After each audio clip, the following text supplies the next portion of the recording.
Good morning, everyone. We will see the second problem or the second type of example in the root locus concept.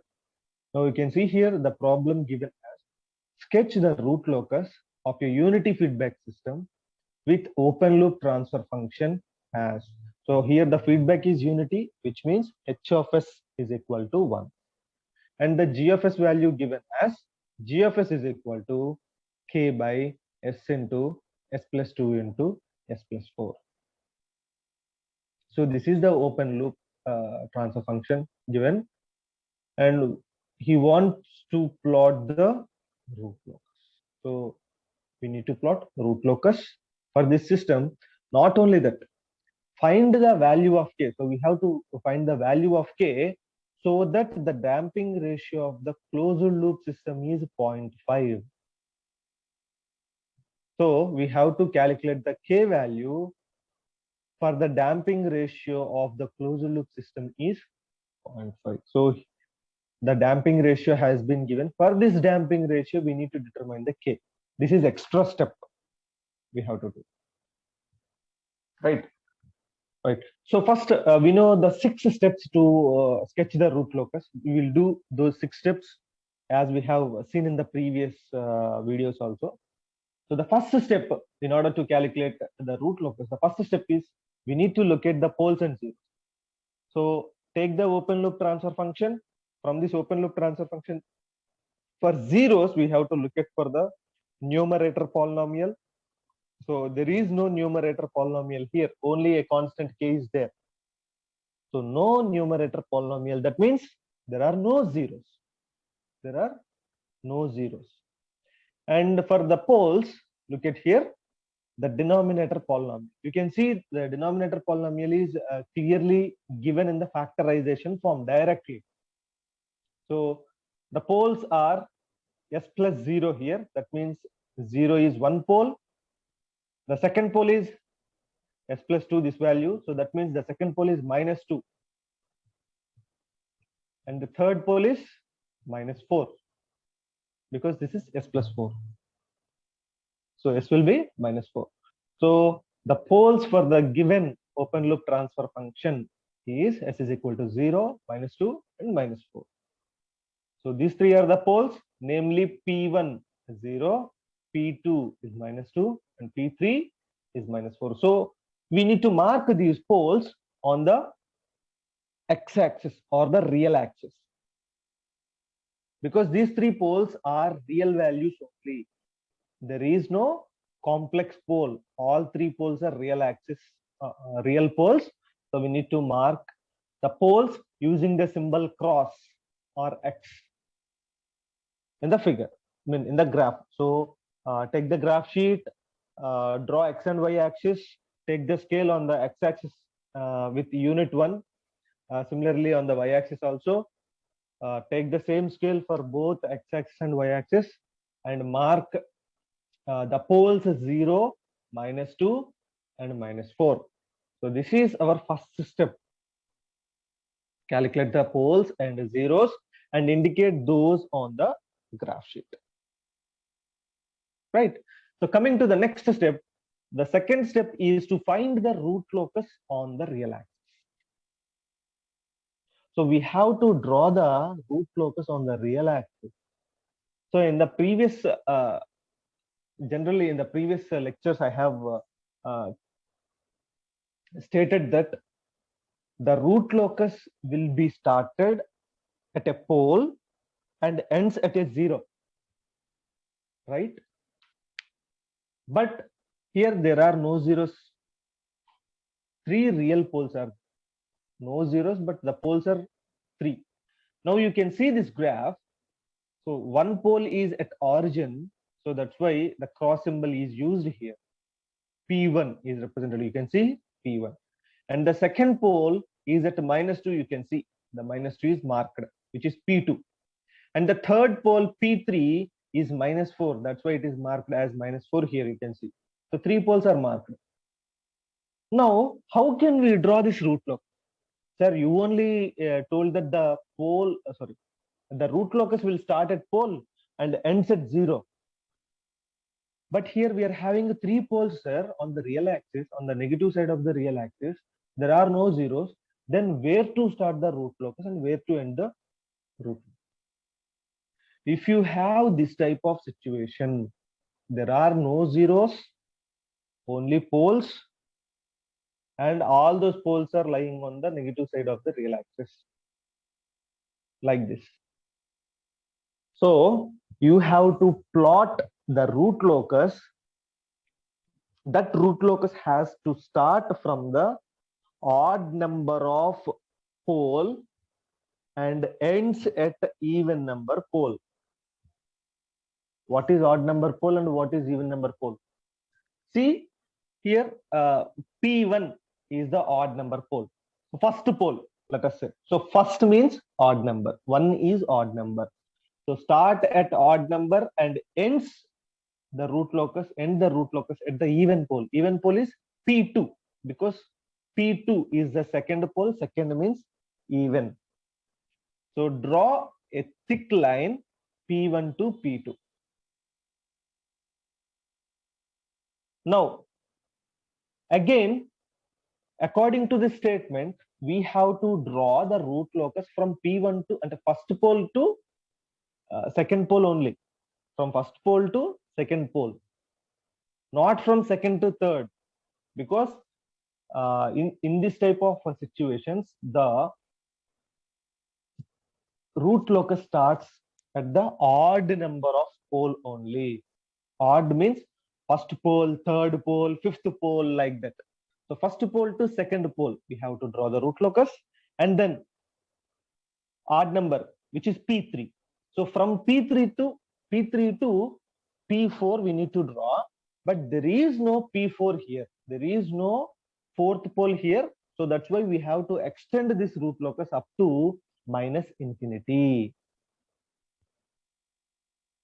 So for this type of problems, where all the poles, majority of the poles lying on the left half of the S-plane, so we have to start the root locus from odd pole to even pole. That's why P1 to P2 root locus is drawn, and take a break, and then P3 to P4. However, here there is no P4. That's why we need to extend this root locus till minus infinity. So this is how we have to draw the root locus when many number of poles are lying on the negative real axis. So this is the difference when compared with the previous problem. Okay, in the previous problem, only one pole is there on the real axis. So we have drawn the root locus from that pole to minus infinity, but here three poles are there. That's why we have to follow this type of rule when we have many number of poles on the negative real. So this is step 2. And of course, we know in order to calculate the step 3, we need to find the angle of asymptotes and centroid, right? So we know the formula for calculating the angle of asymptotes, which is plus or minus 180 into 2q plus 1 by n minus m. And we know what is n. N is number of poles, m is number of zeros. So n minus m means 3 minus 0, which is 3. So the q values will be 0 to 3, 0, 1, 2, 3. Same we have got for the first problem also. Now substitute q is 0 in this formula, and n is 3, m is 0. So substituting, we will get plus or minus 60.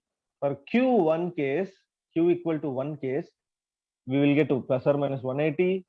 Substitute q2 and 3 also, we will get plus or minus 60, plus or minus or plus 60, plus or minus 60 for q2, q3 also, because we have seen the same angles coming in the first problem also.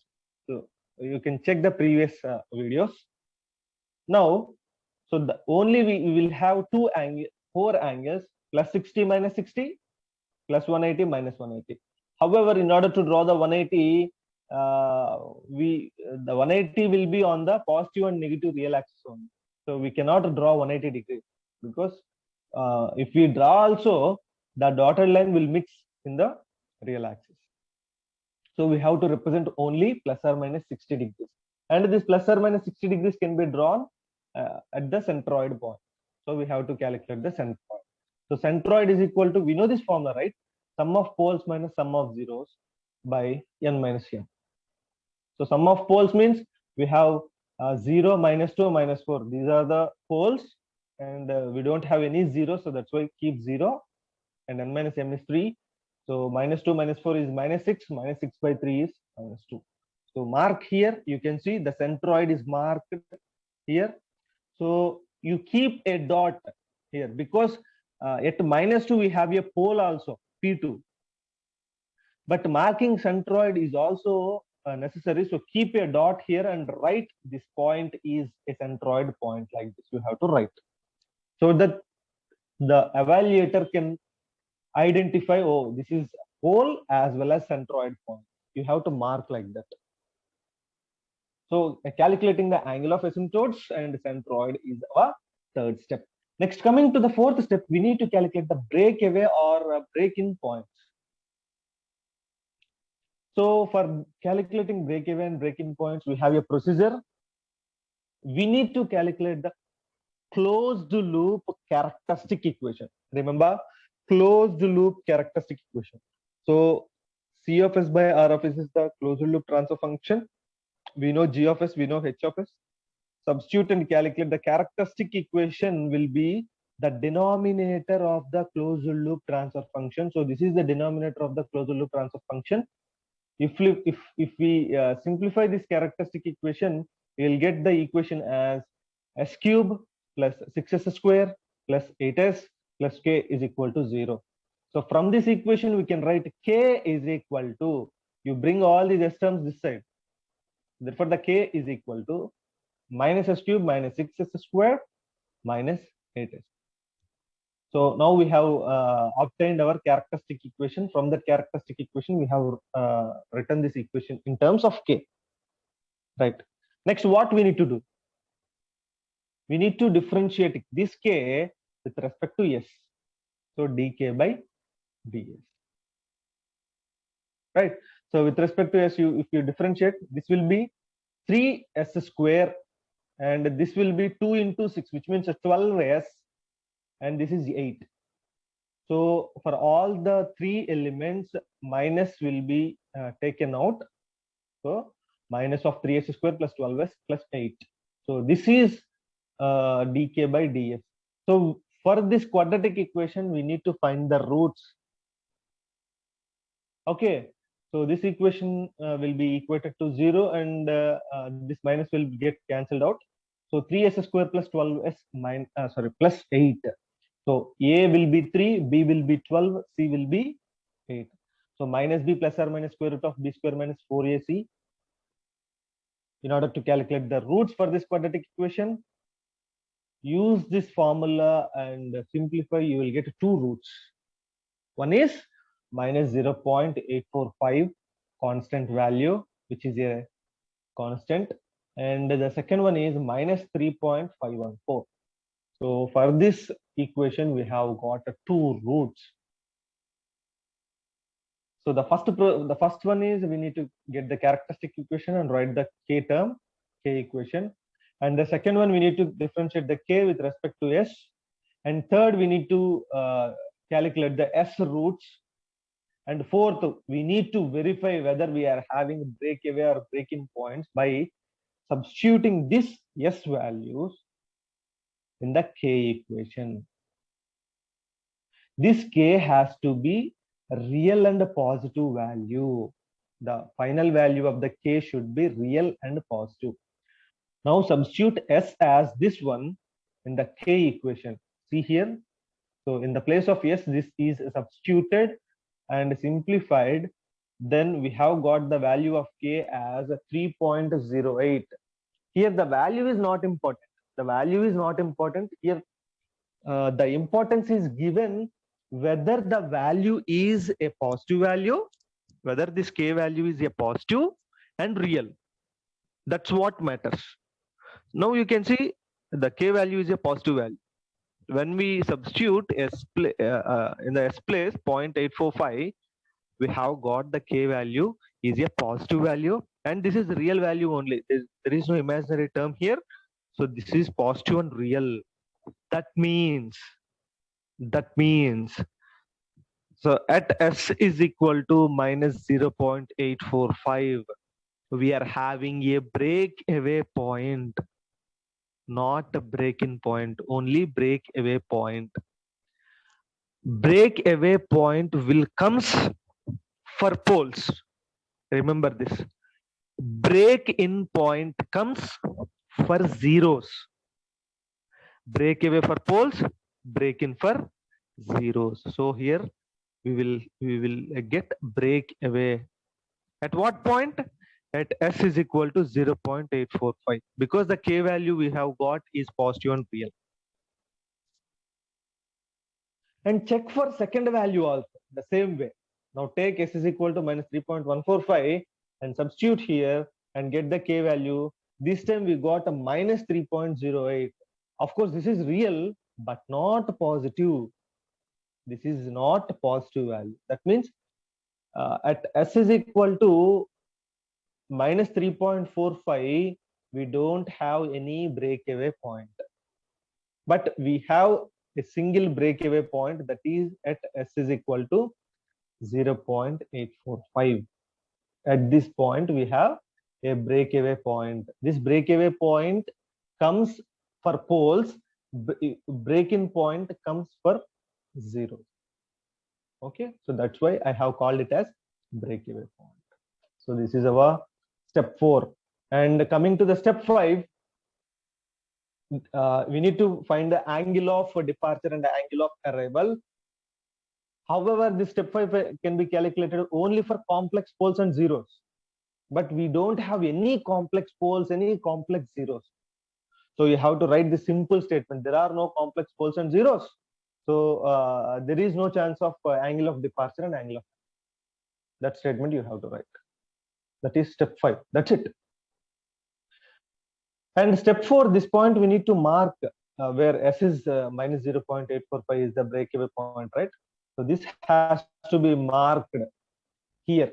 You can see the breakaway point. You can see this, the breakaway point at 0.845 here at this place. So this has to be marked like